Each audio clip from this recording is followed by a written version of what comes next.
Sup guys, my name is Dan and you are watching Computer Age. Earlier today I got a hold of this. I bought it on eBay for $25. It is a spares and repairs Dell Latitude E6400. The reason why I got it was I'm going to refurbish it and put it up on eBay and hopefully get more dollars than I spent trying to refurbish it. So yeah, here's the machine. I believe it's got a Core 2 Duo. I'm not sure how much RAM. But it doesn't have a hard drive or caddy, as you can see around here. That way, let me just pick that up.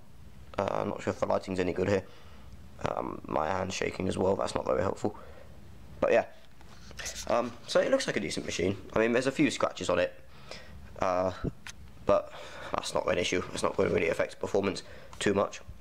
Underneath, well, yeah, all the stickers are still there, which is great to know. I believe the battery's doing decently as well. If I press that, there we go.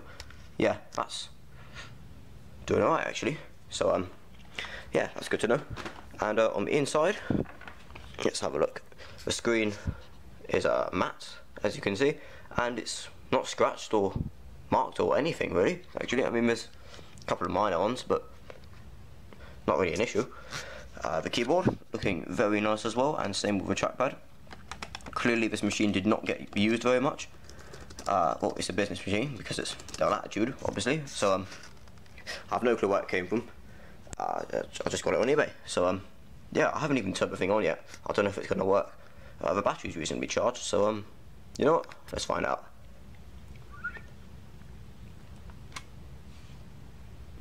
Oh, it's doing something. BIOS, quick. It works.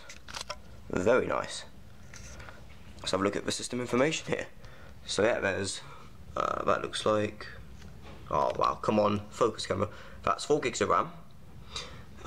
What else is there? Core 2 Duo, a 2.6 GHz Core 2 Duo. Very nice. Does it have a graphics card? That's what I wonder. Can you find that out on the BIOS? You must be able to.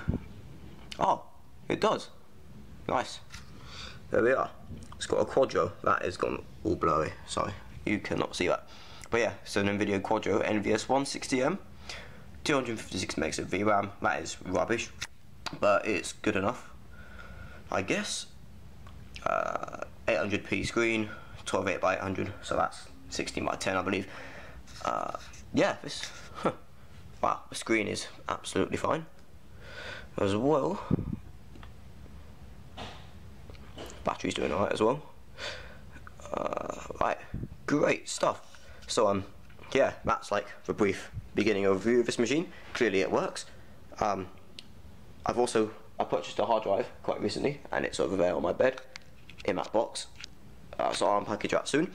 I also need to get a caddy and an AC adapter, and then actually this machine should be ready to go. So yeah, I'll be refurbishing it, and then I'll also probably be testing it as well. So I'll definitely be playing some games on it as it has a graphics card. I mean, yeah, it's not a gaming graphics card, but come on, you've got to test some games if it has a graphics card. Even if it doesn't, games have to be tested because I'm interested in seeing how this thing does. So yeah, let's get to that.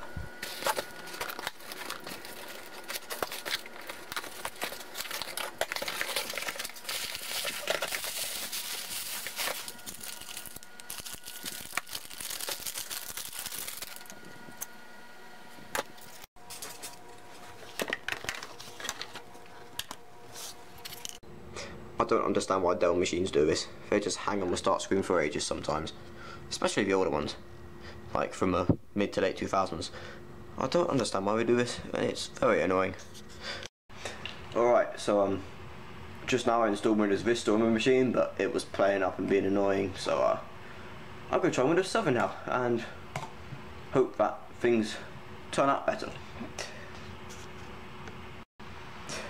Quick note, I don't actually have a product key for this. I'm primarily installing Windows 7 for testing, and that is it. Windows 7 has now installed, and look at this. There's wireless drivers. Oh look, great. And with sound drivers as well. Clearly, Vista is terrible.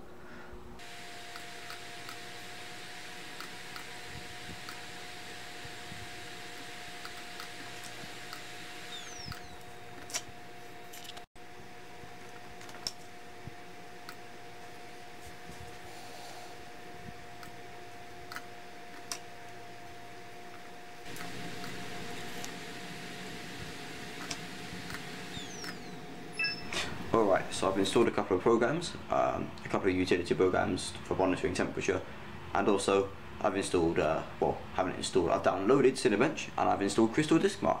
So I'm going to go ahead and run Cinebench right now. Where did I put it? I think it's in downloads. There it is. Bang. I'm going to see what the CPU can score. Oh, look at that. Not even hyperthreading.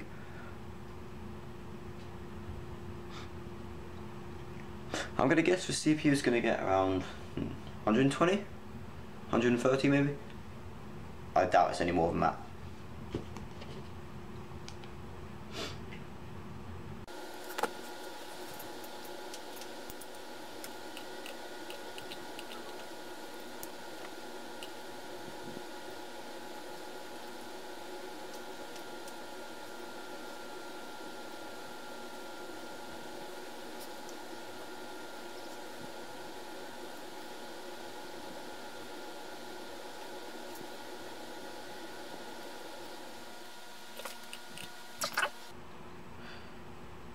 It's 89 degrees Celsius, if you can't see that.